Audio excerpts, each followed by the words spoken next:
you know, with between CJ Sorry, everybody. and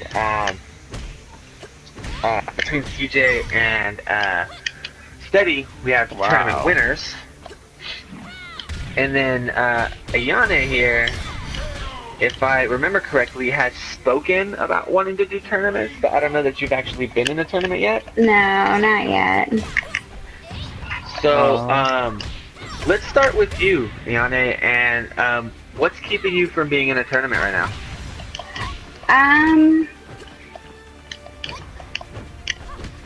I mean, there's Canada Cup. I know that's not like super close, but yeah, Canada Cup's about it's in the same province as me, but it's like a 20-hour drive from where I am. Yeah, that's not life. Screw that. Yeah, that's not super close. For me, it's been a lot of, like, not to, like, go into something negative, but it's been a lot of just not feeling like it would be super welcoming, I guess. Huh. So that's not like that's obvious. I feel like if I went to like a Cali tourney, it would be different. Because you're talking about the difference between like the Cali versus the like Canada scene? No, not Canada, but like if I went to another DOA tournament in like in the States. Yeah. So I would wonder, how much is that, do you think that's impacted by your familiarity with like all of us on this stream, since, you know, like we're weekly hanging out and talking? Yeah. Versus like everyone else, from my understanding, you're experiencing a little bit more through, you know, in the forums and on podcasts and like watching on streams and stuff, but like with less direct interaction, if that makes sense, or as close as you can get with the digital world. I feel like during the time that I've become more interested in DOA, like that I started taking it more seriously, that I've felt a more friendly connection, I guess, with people that live in the West Coast than I do with other parts of the States. Not saying that, you know, like, there's not great people in other parts in the States, you know what I mean? It's just that Cali has the most condensed group of people that I get along with. Huh. Mm-hmm. Or that I find are really friendly. This is actually really interesting to me, because I actually had, like, right before my first event, I had a little bit of a rough conversation with some people, like, that are actually like my good DOA friends now, right? And it was one of these things that, like, I think it was like my first Twin Galaxy event or whatever, that it was really nice to like actually get FaceTime with people, because immediately it was cleared up. And I can't speak for everybody, of course, but I can speak as far as, like, I do think, because that's happened to me a couple times now, where there's been some miscommunication or something along the line, you know, like sometimes there's just people that are dicks that, like, you find out are not dicks, and there's sometimes people that literally just, like, it's just so much harder to communicate, you know, in forums and stuff like that, that, like, once they've met, they've been like, oh shit, like, I don't know why I would have ever, either one of us would have thought, like, this was going this way versus, you know, how it could be or whatever. And I mean, like, another thing is too, like you said, like, it is a very unfamiliar territory for me. So it's like, if I'm gonna invest, because, like, for me, if I'm gonna go to a tournament, like, in the States or even in Canada, I want to make sure that I have a really positive time. Yeah. And that I am with people that I enjoy being around and that sort of thing. And I just don't want, I guess, like, some of the drama that come up and been around, you know? So like, that's interesting because I think that's actually a deterrent for a lot of people, whether it's fear of drama or just unfamiliarity in general, especially with the fact that like there's just not a big tournament in every city. Like that's just kind of how it works, unfortunately. There's you know, like even out here on the West Coast, we finally have 4 tournaments on the West Coast throughout the entire year that are, you know, like of any kind of size to gain close to national attention.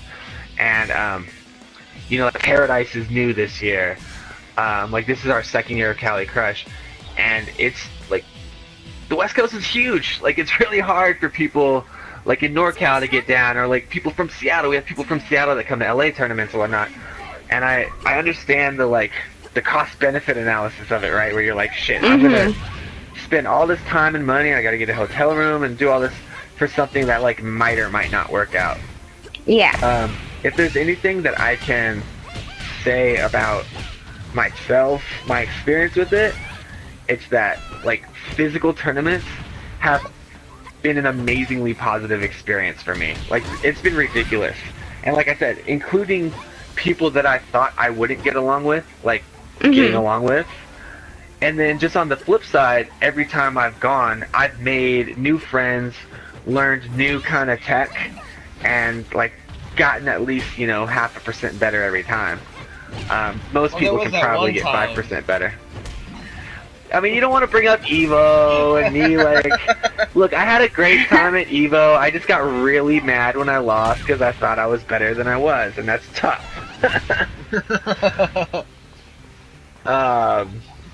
So that's life. But I mean, like without tournaments, like I would not have been, you know, tight with Hodgins, CJ, Steady. I wouldn't have met some of the East Coast guys. Like I'm cool with Quigs now. I'm cool with man. I'm not like the coolest people with them, but like going to Evo this last year, you know, I got to meet Big E and talk to him, and we got to vibe about tournaments and stuff like that. And it's like, it's been so much more overwhelmingly positive than remotely negative, even with like people that, you know, I may disagree with some of the things that they've said publicly or some of the ways they've acted or whatever. Like the general experience has always been so amazingly positive. So if there's anything that I can suggest as far as that to anybody who might be thinking about going to tournaments, it's primarily that while the possibility of negatives are there, I think it's very likely that the possibility of positives like far outweigh that. The other thing, I guess, for me is I don't know if I necessarily want to be like on camera on stream like that. You know what I mean?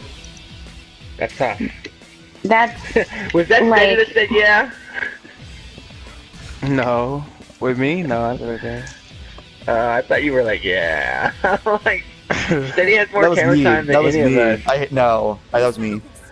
Okay, that makes a little more sense. Like, I totally get that. But yeah, okay. So talk a little bit about that, because that's another tough aspect of it, right? Is that basically anytime now we go on streams or we go anywhere, like, it's a reality show at the same time. Yeah. Yes. Like if you're playing, there's a camera in your face. There's people talking about you, you know, saying stuff about your background. That is true. Like it's crazy. Yeah. It's our episodes of the real world at the same time. Especially if there's like any behind-the-scenes drama, because then that's the only thing that's talked about on stream, right? Like. Yeah. Well, and it's a big part of So the metagame guys- too, right? It's going to change the way you play. Yeah. Totally. I have a lot of anxiety when I play anyways. Yeah. And it's not like Force Nature's like you're playing on stream right now. it's not me playing that I have a problem with. I don't want a camera like when I'm sitting there making faces and you know what I mean, like. Yeah. I mean, it's way more personal. It's totally way more personal when you have a GoPro 3 feet from your face. And then when you're like in the crowd or in the background or even just like represented on voice here, like it's different. You don't really notice that camera, though. I will say that. Like, not like that. No, Maybe, no. like, It's you true. know, Like the once way you're it's playing, set up, you're in. yeah. But also, Like, also the you way care it's more like, about the match. yeah. And because of the way it's up, you're mostly looking at the screen like any other screen. Like, it feels like just a setup on a stage, less than a camera. Yeah. That's a really good point. And the thing Yeah. is, like, the other thing too is the way the broadcasts generally work is that even with the camera being on you, like, there's just so much more focus on. Cause let's be real, like, unless somebody's doing some crazy antics, like the player cam is the most boring cam there is. Like, Yeah. Mhm. so you always try to be like on the fight cam or on the commentators, unless the commentators are being boring or there's some transition or whatever. But you do have minimal camera time directly on the players. You kind of have like pre and post fight, like right on them, you know. Yeah. Great. So perhaps that helps a little. I love Johnny getting worked Yeah, up when I he mean, plays. and as someone who has indeed tripped, like as literally fallen, like almost on his face on the player cam before, you survive these things. He laughed. Wow. It happens. It happens. Yeah. I mean, I've said things I didn't want to say on stream, and this is like doing commentary. Like if I'm, I've done things I didn't want to do that I was really happy didn't get caught on camera. So there's definitely the opportunity for what is it called? I don't know, embarrassment. Let's say, like Yeah. it's there. One of the things that's, again, like this kind of comes back to community over and over again. One of the things that's always been amazingly helpful, you know, for people who could speak words, is that like I've been very lucky in the sense that like in meeting you guys online and on streams and face to face and in tournaments, that like you get to experience everyone's support in the chat room. Like the chat room's a really beautiful thing when, you know, it doesn't suck. Because, like, when I'm playing and I'm losing and I'm trying really hard to get a round, you know, I can have Steady cheering for me, you know, in the lobby or whatever. I could have CJ or Hodgin sending me text messages or, you know, vocalizing some support. And that's always, like, amazing when I feel like I'm looking or feeling stupid or whatever. That one of these guys, that's what you get, Johnny! That's what you get! When, you know, I'm in this situation where I feel like I'm not doing well, there's definitely the opportunity for other people to clear that up, and it's such a cool aspect of this community. Yeah. I guess, you know, I don't have anything super intelligent to add to this side of the discussion, because I can only say that I don't like it and never develop a perfect answer for it in terms of the visibility and the familiarity, but I'm very neurotic that way, so most people are not going to face that issue the same That's what way. you get done too! And that's actually something I've noticed about you, CJ. Yeah. And I don't know, like I respect you very highly. For the ways that you've helped me and just what you've provided. Come on, I don't want to win. I got talking to do, dude. Where you at? Good. Yeah, anyway. So like it's been really nice to be able to see CJ specifically, because like I've been able to have a couple conversations with you about community type stuff, and you've managed to, even though you clearly, like you said, like are not comfortable with some of the stuff, like can have it be a positive for you when you're ready to participate, you know, like Right. you're not going to go to every tournament, you're going to go to the ones you feel like going, and when you go, like you're there and it's a great time. Right. And you could come out of the blue and, you know, win a major, you know, whatever. Yeah, that was pretty fun. God damn it, Oh, Johnny! What the hell? Yeah. That was your fault, though, Evan. You didn't need to do a high counter. My bad. Yeah. You're Oh, right. wow. To be fair, I had several moments where I paused and focused and just like lost train of thought through my sentence and started babbling words and then caught it back up. Just trying to keep you on your toes. Yeah. I like it. Okay, so let's shift into tournament prep, because everybody prepares for tournaments in different ways. Like some people don't prepare at all; they just continue to play. But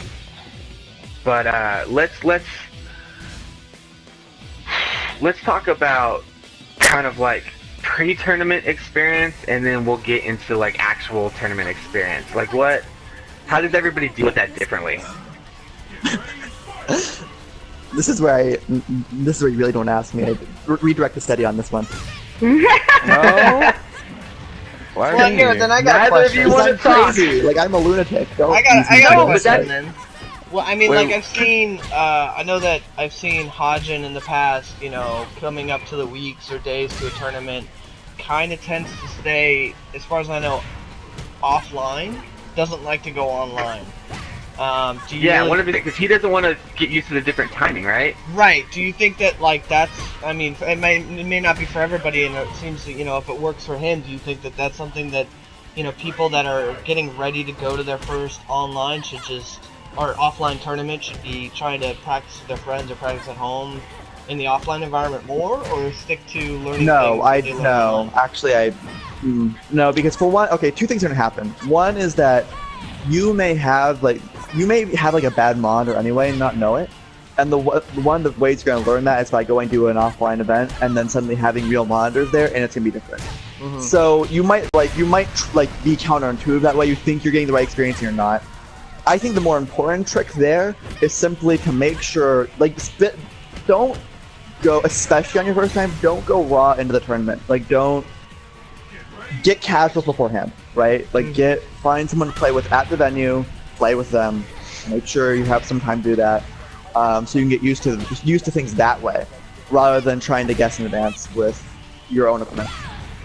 And that way you'll really know. I've never had a problem playing online before a tournament. I've just tried to do casuals when I need to, tournament at the building, and that's been fine usually.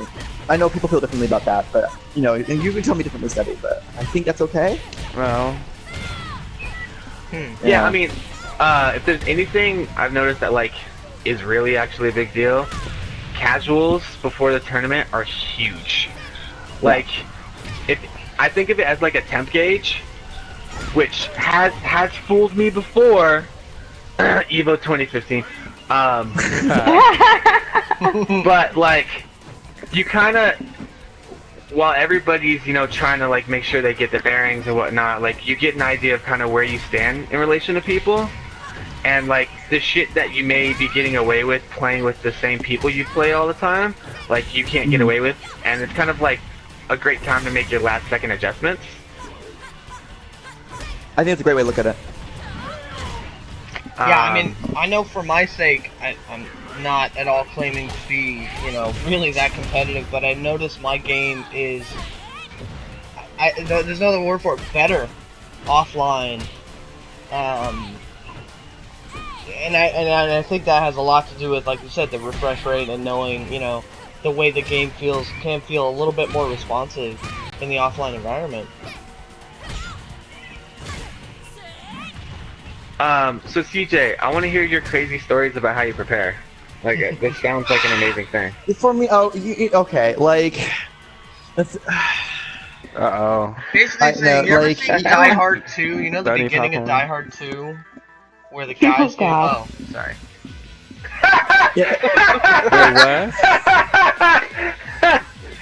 CJ, wow. That would be amazing. I think I would have 10 times more respect for him if that was how he did it.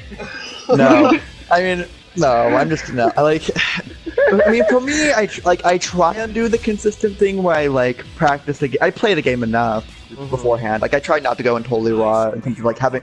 Well, okay, the one time I didn't play at all before entering a tournament, I won, right? So I was clearly wrong the entire time, but so which should disqualify me. I mean, but the thing is, you have really deeply entrenched fundamentals and stuff too. It's not like you forgot Yeah, that's how how I to play want. the But I game. mean, like, you know, like, but I'm just kidding. You know, I mean, like, it's, you think what you do matters, and maybe not. Like, that's kind of the point there. But in terms of the crazy stuff I have done before tournaments, Alright, Ozone, I see you. Do you ever do I don't like know. training I again? really- do you ever like, do come like on, the guys. command options, the command training? No, never No? that. I mean, like, when I say like He personal said stuff, never I that. think a lot of times So here's the one thing I am for someone who is a little more experienced. Like we were talking, like sorry, I just left it. So by analogy, let's put it this way, by analogy.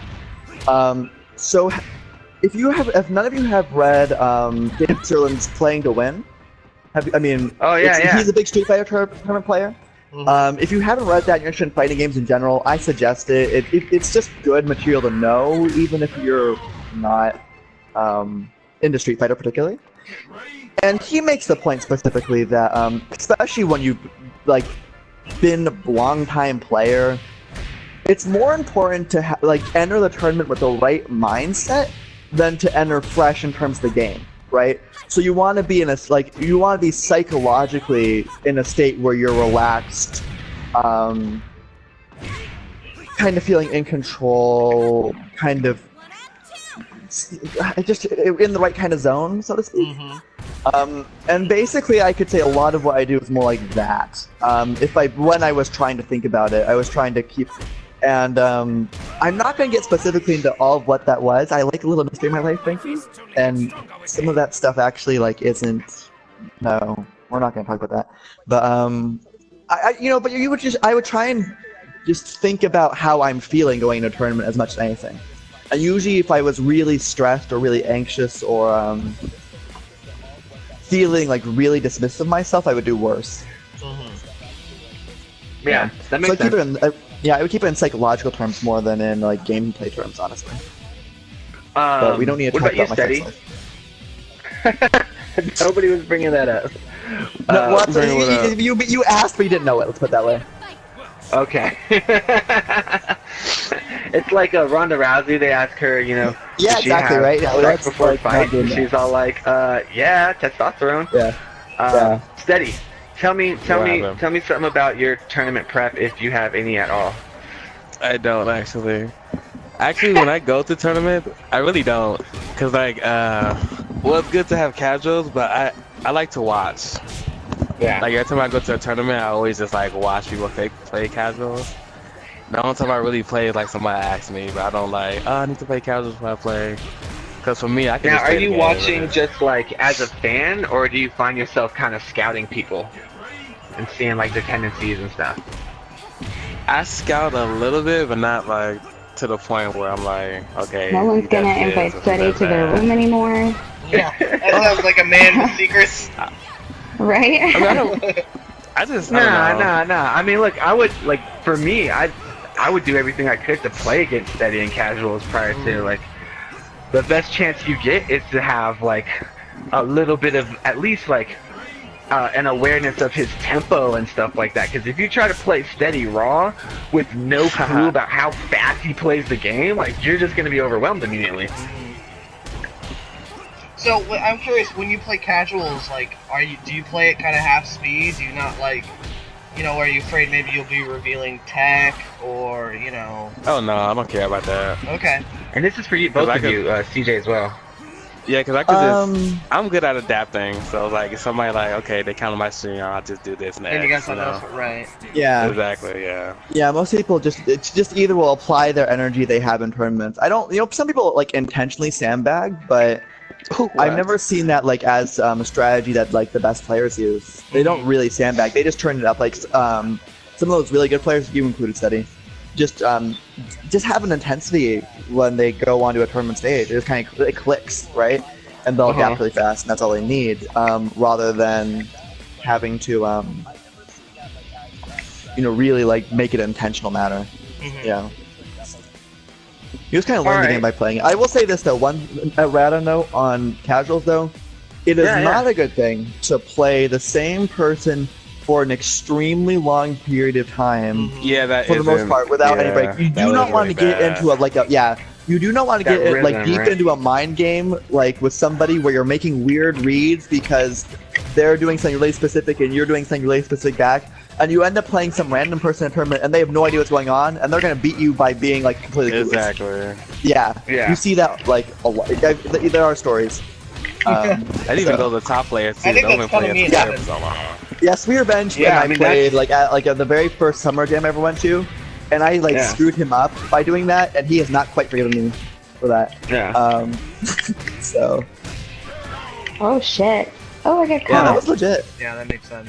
Okay, so now we've done some kind of like tournament prep talk. Now what about like during the tournament, right? Casuals have kind of ended. You know, we're actually in the convention center or ballroom or And whatever. everybody's nervous and shaking. fine. Yeah, Oh, like so okay. let's talk about a little bit about that experience, kind of you know, what goes through your head, what are your favorite parts of it, whatnot, until we, you know, like not quite till the fighting starts, but you know, once you're there and you're in. Can I be completely honest? Yeah. I kind of hate it all. Like at that Oh, Oh, wow! Some truth. shit. The honesty was It's so for me, real. so for me, like it's just like stress management at that point. Like I do go, too, like, actually. yeah, like I mean, at that point, it's loud, it's noisy. People are trying to intimidate you, or they're not, but you think they are. Like at that point, I'm just like trying to drink some water and just Nice focus round, and relax Ayane. and go to a happy place. That's all I can do at that Now, point. I'm curious because you say, you know, like you don't like it, the experience in general, but is it something that you look back on? You're like, wow, that was a lot of fun. Is it just kind of the in the moment where you're like, I try and focus, wow, I see what's let me going be- on. I mean, I wish I could tell you there was something like that. The truth of the matter is, I try and build my experiences around my tournaments as well. So, like, if I'm going to Philadelphia, and this is part of the thing I will gripe mercilessly about tournaments. I really will go to try and, like, do multiple things, right? So I'll go to Philadelphia, and I'll go to Philadelphia, right? Like, I'm not just going for, you know... Yeah, like you're gonna do DOA. Philly stuff. You're gonna visit Yeah, the Liberty exactly, Bell. right. You're gonna get a cheesesteak. You're gonna do And I what you use gotta that as like a carrot Mhm. on a stick to drive me through the tournament sometimes, right? Right. Like it's not like okay, it's not the matter of like okay, you lost in top 8, that's not good, therefore you don't get to go do something. That'd be hilarious. But, Yeah, that would be. like no, not good enough. You don't get to eat food. That's a really But- So good that's point, actually though. that's a huge thing. Yeah, like Johnny and I have talked a little bit about this, and this actually is something that's part of the experience that could speak to someone like Ayane or some other people that are interested in, you know, like traveling the tournaments, is the concept of the tournament not being your entire life for that weekend. You know, like if you come out to LA, because, you know, let's say for example, everybody wants to come to Cali Crush, right? Yes. Like that's a weekend in Los Angeles where you could go kick it at the beach sometime, you know, you could go hang out in Hollywood, you know, Missed it. whatnot. And like I know after Evo, Johnny and I were kind of like, how are there no after parties? Yeah. If you go to any other major event, you know, if you go to E3, you go to any other convention, there's like always after parties. There's Oscars after parties, all this stuff. And yet for Evo, there's not really any like people have shit in their hotel rooms, but there's not like a Mad Catz after party or you know, a Capcom after party or anything like that. Where like Only occasionally. There's been occasionally a few things, but yeah, it's not super common. rare. Yeah, but Yeah, it's just common. not. It's not like a thing to expect.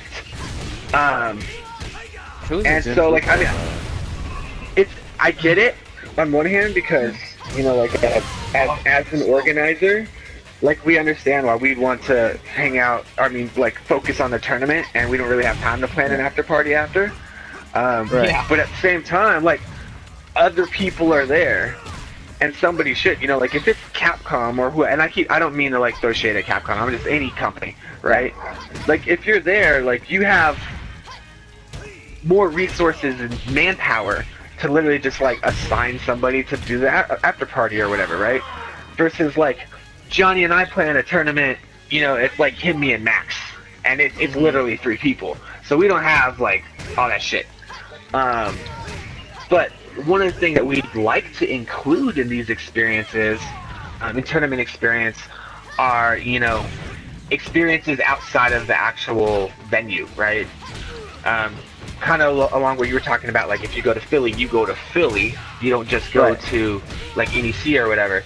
And so like we're trying to see like what ways we could expand that. So like we're all gonna go hang out and play video games during the day, but during the night we're gonna like enjoy something about the city, you know, like we'll go here, we'll go do this, whatever like that, and like you get to have a larger life outside of the game, which, like you said, can be like if you want to, you could play casuals all night, and a lot of people do it, and that's fun and everything. But like if you're one of the people that needs to kind of de-stress and get away from it, and you're trying not to scare waiters or waitresses at Sbarro because you're mad that you lost in the tournament. I hear you. Just for example, hypothetically, like you might want to step away a little bit and go do some non-gaming related things to kind of like reset and refresh. Yeah, I mean, I've planned a trip to Toronto that coincides with the Philly tournament. I've done a lot of things, you know, and so I try and take it very personally. That's my personal responsibility for myself in those situations. But if the actual like tournament situation upped its customer service that way, I think it'd be only a great thing for the scene. Really, it's so necessary. Yeah. That's awesome. So it's good to know that some there's people other like people me kind of don't on really board have with that intensity, you know. I mean, I'm a tournament player, but I don't have that intensity to make the entire weekend about the game and then be happy, you know. Which is why I'm kind of like hard, the most notorious like tournament sandbag tournament skipping player probably in real history. Yeah. Bad. So that's actually a really, really fascinating aspect of it. Yeah. So let's talk about actually playing. First of all, Toronto's amazing. I know you just brought up Toronto now to talk about it. Like I had We got bacon. What the hell? such a fun ass time in Toronto. I love Toronto. I've only been there once, but it was a fucking awesome city. I got to stay at the hotel that's up against the Blue Jay Stadium. Oh gosh, okay. It's so fucking cool because like your room, like one of the walls will just be glass that looks directly into the stadium, and it's just amazing. Anyway. So, yeah, let's cool not shit get too in started on different that. Oh my cities, gosh. but yes, very cool. But let's, yeah. So That's the tournament thing, play. right? Like for a lot of tournaments, right? Like, would I go to all tournaments? No. Like, if there was one in Toronto, though, just for the sake of being in Toronto, you know what? Like, you know, that's how my mind often works sometimes. So that's actually that was part of what got us to do Cali Crush in the first place. Is that like SCR is huge and is big and is amazing. Like SCR has done such a great job of holding down the scene for a long time. Yeah. But our whole thing was like, dude, like it's in Irvine and yes, it's in Irvine. Yeah, there's nothing in Irvine. And Irvine's cool and whatnot, but we're just like, how is there not a Los Angeles tournament? Yeah. Yeah. Now, okay, let me be honest. At my first major, which was at Irvine, I walked all the way through Irvine because I wanted de-stress from that tournament and had nowhere to go. I walked all across that city. Irvine is not cool. I promise you, Irvine is not cool. It's pretty rough. Let's keep it positive. We're not throwing shit No, on I'm just kidding. Irvine. It is not. Like, come on now. I'll throw shit on Irvine. I'll throw shit on the whole OC. Okay. Like, you don't gotta get me talking about OT hatred. I'm just saying we're trying to keep it positive. I'm just teasing you, that's all. But legit though, like we were just blown away that there wasn't one like in LA proper. So that's like we're like, fuck it, we'll do it. And I think it really works out for us, at least when SCR is at its normal time, to balance it out throughout the year. Right. But the city can be such a big part of the tournament. Like that's one of the things I love about Evo is you're in Vegas, and so you know when you finish, you know, getting your ass handed to you or handing out some ass, you could be like, I got Vegas now. Like let's go do Vegas for a little bit, and it's fun. Yeah. But anyway, back remotely back on topic. Yeah. We're way off. Tournament play. Yes. So, once you get your first match, right, or once, you know, they announce the brackets and all that stuff, talk a little bit about what you're going through when you first see the bracket, like what's important to you in a bracket, and then kind of like that first match. Like, are there first match jitters or anything like that? Like, what's going on for you and for Steady? I want to start Steady on this one. Hey, Steady. Steady, the loudest man in the room. Yeah, I know. I think put him to sleep. You still got you, man? Alright, I'm gonna send him a text message to see if I can wake him up. But CJ, if you want to, yeah, I'll go then. just anything about, like, kind of the beginning of actual play. I'm always stressed. Or I try not to be, but like that's my natural instinct. I think most people are, at least especially at first. I just try and like think as little about it as I can. I know some people will say, some of the like really experienced players say that like being very dismissive psychologically towards your opponent is a good thing. Like saying, oh, like thinking that they're not good or just like an obstacle, rather than taking them too seriously or respecting them too much. Yeah. Often makes you very effective. For me, I don't like that, and that makes me a bad tournament player. So See, I just try not to think at all. I find that there's some truth to that. Like, I don't know if I'm good enough for it to matter, but I've very often, whether through my own play or via spectating, seen the virtue of disrespect in that sense, right? Like, not disrespecting someone as a person, but as, like, a skilled player. It's amazing when, because it's like there's like two different DOA games, right?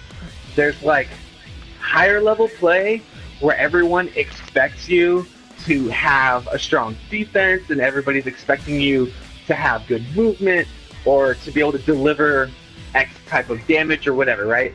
And then there's like lower level play where a lot of people are kind of still trying to figure out the game. There's not like setups per se or anything like that.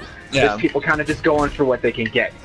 And it's always amazing to me when you see somebody playing and they come in with that disrespect in the sense that like they stop playing by those rules, the high level rules, and start doing, you know, like attacking out of negative, like going for shit that like should not work against anybody. But because like we're all used to playing in like the high level rules, it works again because now somebody's just like, nobody would do that. Right. As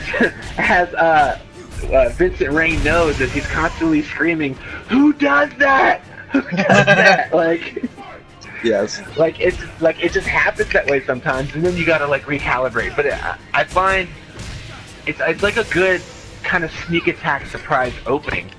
Just be like, by the way, I might or might not play by these rules. Yeah, but even with people who are good, right? I mean, I understand that good players will try and like psychologically create like a mind game around their opponent who are objectively good players. They're not really as good as people think they are, you know. Yeah. And just that mentality gets you so far. You know, they'll be very like condescending that way, like intentionally arrogant, and they'll drop it as soon as the tournament's over. But like they'll make that fake mentality to kind of push them forward. And apparently it works very well. I don't do it, but I know I hear about it a lot. So you're talking about like actual personality, like head games, right? Like not just like how you play, like once you have the controller in your hand or the stick, which not enough people use. So whatever. What are you talking about? Yeah. That's another conversation. Hater. Yeah, I'm allowed to hate on that one. That's my show. Just kidding. That is a conversation for another day, though. But yeah, okay, so now what about your match? Your match is started, right? You found out who you're up against, or you're about to start. Like where are you at? What's your head space at? Like at that point? Like you find out you're up against. I really try not to think against that first opponent. I try I'll play as flowchart. Like as a player who has some ability to do this, I'll flowchart really hard. Like at the start, I'll just like do like kind of logical stuff, but like really basic. I won't do anything that makes me think. So talk and to the me about that again, the more about I just kind of push flowcharting. like pumpkin forward against someone who like who can't respond to that, I'll probably win. You know, like if they don't know what I'm doing, then I don't have to think. The second I get the sense they start knowing, I actually turn the brain on a little bit. Then you have to do it. Yeah. So that makes sense. So like essentially you'll play your basic game, right? Like there's this thing I'm about to fuck everybody up here, but roll with me for a second. There's a school of thought in football. Which basically you have like your base offense, right? So you have like all the normal plays that you do. that are the plays you want to be able to do and that you're best at doing, but they're your normal plays. And then there's this concept called constraint plays, which are basically your counter punches, which is a little bit what you're talking about, right? Like, you do your normal stuff. You do the things that you know work and get damage. And then once, like in football, it would be like once the defense cheats one way or another, then you hit them with the constraint play or the counter punch, and you do that different thing that unsettles them again. And the whole goal is to be able to reopen them up to your bread and butter ways of getting damage. Right. So yeah. That might not be the exact way. It's not precise, but it's pretty close. It goes, yeah. So, okay. Can you talk a little bit about the differences, though? Because that's important to know. For me, I'll just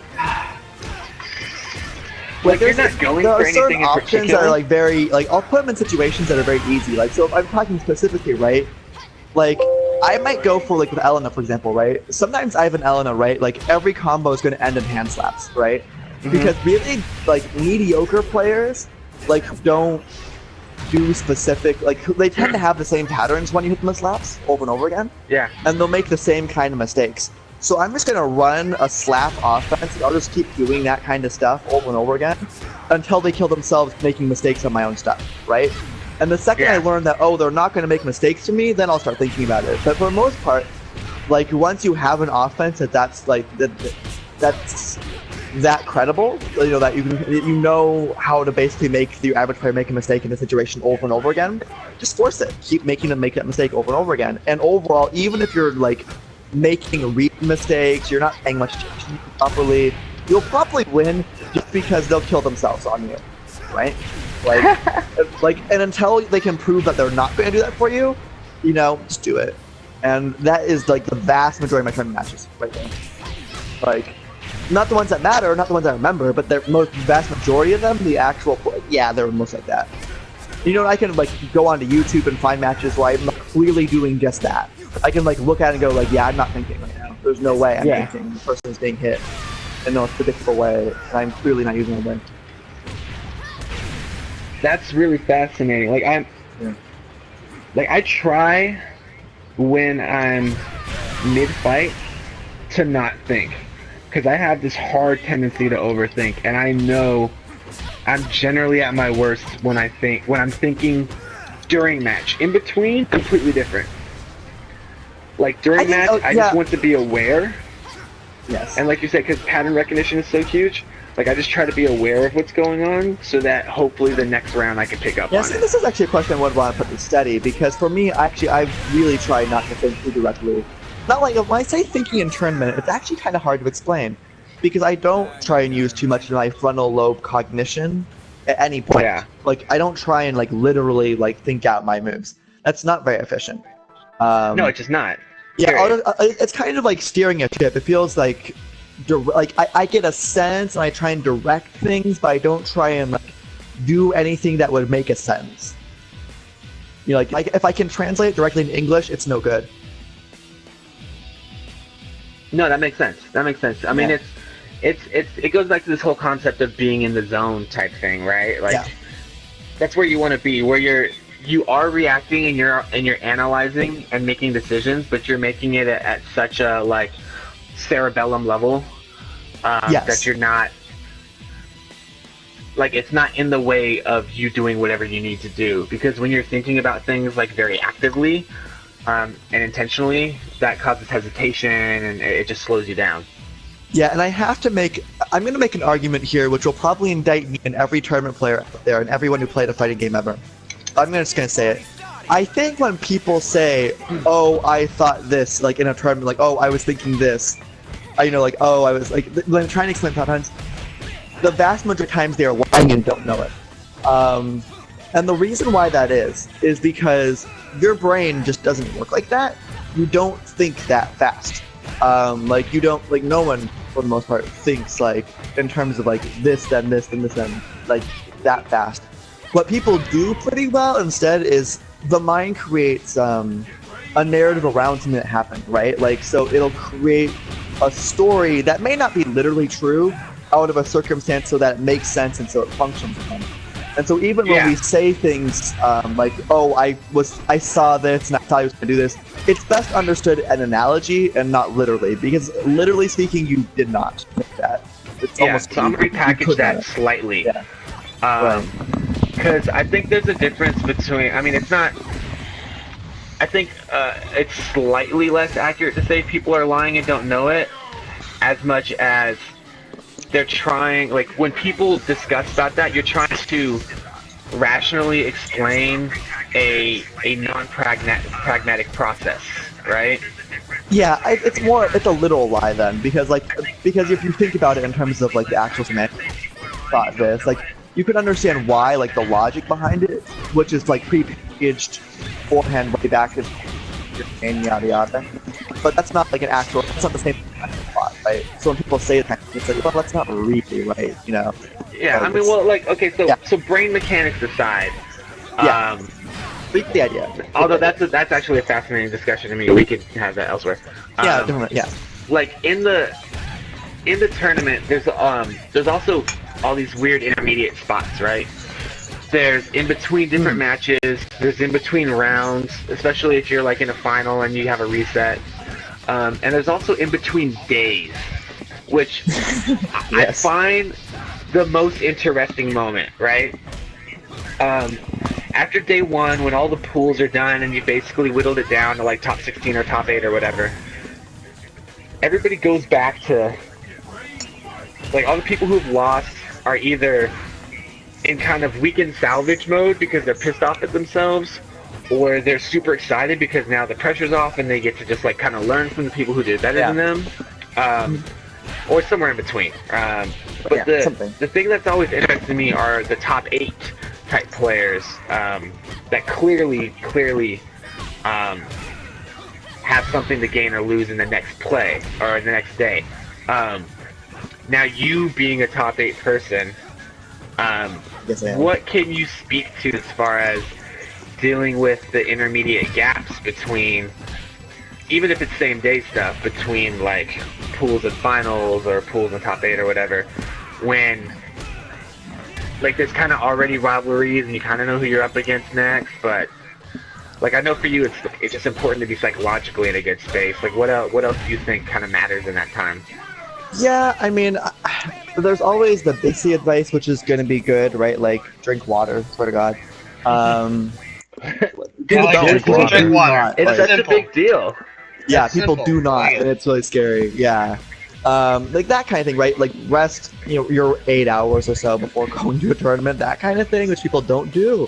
And some people do okay despite bending those rules, and a lot of times in majors there's pressure to kind of do that. And sometimes I've not done it myself because I've not found the tournament to be the most important thing, going back to what we said about, like, what is a tournament weekend for you, right? What matters?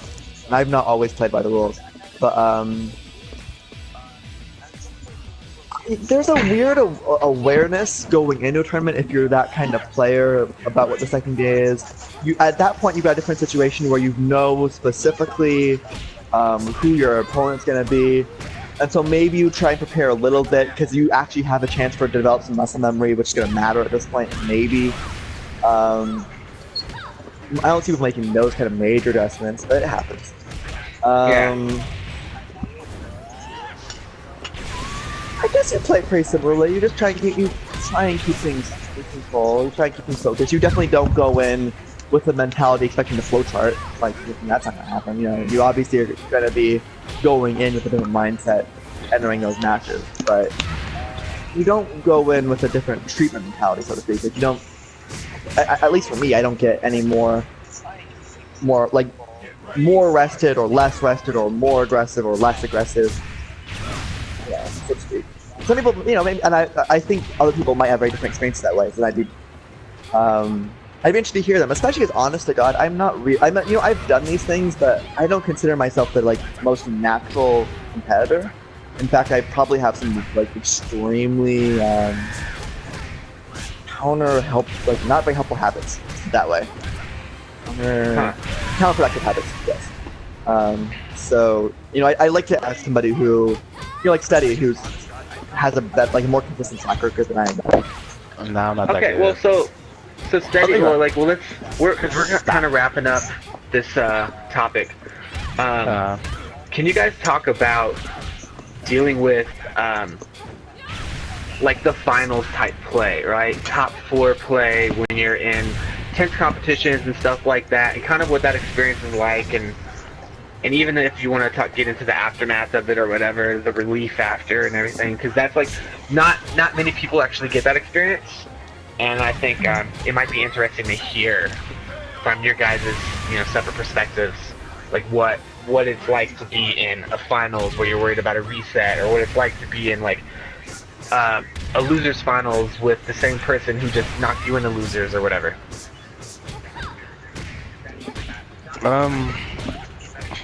Steady go. I don't like it. Yeah, I don't like it either. But by top four, you kind of like already have like the momentum to like keep fighting, so it's kind of like you're pumped up already. 'Cause you already did like the other couple matches. But I don't like it though. I don't like the feeling. Really? Yeah, and I Do you feel a lot can't of even say like pressure? I have the momentum. Like I could walk out after a first day. I could be that person. I've not been yet. I've not quite gotten there. I could be that person though. I don't know. It's what really to funny say. because both of you guys are expressing this sort of like exasperation and almost just kind of disdain for the experience, and yet you guys both like come back and do it. There's obviously something you're getting out of it, right? Other than potential Well, I winnings mean, or I've been whatever. kind of I'm inconsistent, right? Like for me, Yeah. it's like so. I would ask him first on that because I'm an ambiguous case. It's not that I don't hate it. I feel like it's like I don't know, because being a top player. Hatred, it's just extreme dislike. No. No, it's not. It's just I don't know. I feel like for me, I don't want to like I guess let people down. I guess. Yeah, You know? I will say that. Like the one time I won a major, like NCR, was also the one time I had like actual people rooting for me. Like it hadn't happened before. I'm a bit of I'm an isolated person. I didn't really have a reason to win before that, and I had like friends rooting for me, hardcore in that tournament in particular, like who avoid my phone in a really serious way, and that actually helped me a lot. Like I don't know if I would have won NCR without that. I really don't. I might not have cared enough. See, that's interesting. I mean, that's literally mirroring what I was saying earlier about my early tournament experiences. Like, it's so much better for me when I've had you guys cheering me on in the chat and stuff. Like, it just makes it a lot more fun. And I mean, and that's why as a fan of you guys, I've tried to respond and such because you guys have been so good to me. And if there's anything I could say about the tournament experience, like to me that's where it lives, right? Like all the other stuff, there's like a lot of other stuff that can be stressful or tense or whatever. Like the most fun, most rewarding aspect of it to me is just like being able to hang out with my friends and get kind of mutually support each other, and like whether I'm getting cheered on by you guys or cheering you guys on, like that's my favorite part of the whole thing. Like I get to play a game I like and just like participate in all this cheering on whether end. So Steady, really quick, as we wrap this up, Steady, can you talk a little bit about if there are any differences or similarities with your experiences being like MKX top 8 tournaments versus DOA versus like any other situations, That's about like how I'm feeling, I guess. Kind of how you feel, if you deal with it differently, kind of what the atmosphere is like, whatever. Well, MKX, I'm not that good yet, so I don't know about that. But Hey, I saw you kick some ass at Fatal 8, man. I was having a fun time with it, so. yeah, I tried, but I'm not there yet. But I don't know, cause for me, I don't feel like what I said before. I don't want to like let people down, I guess, cause like being a top player, it's kind of like you have like these people that like, oh, I want Steady to win, I want E-Man to win, all this other stuff, all that, whatever.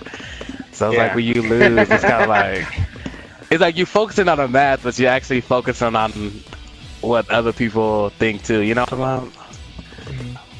It's like it's more that's on a line. Fascinating to me. Yeah, Yeah, I it's think more a on the lot line of to players win. do.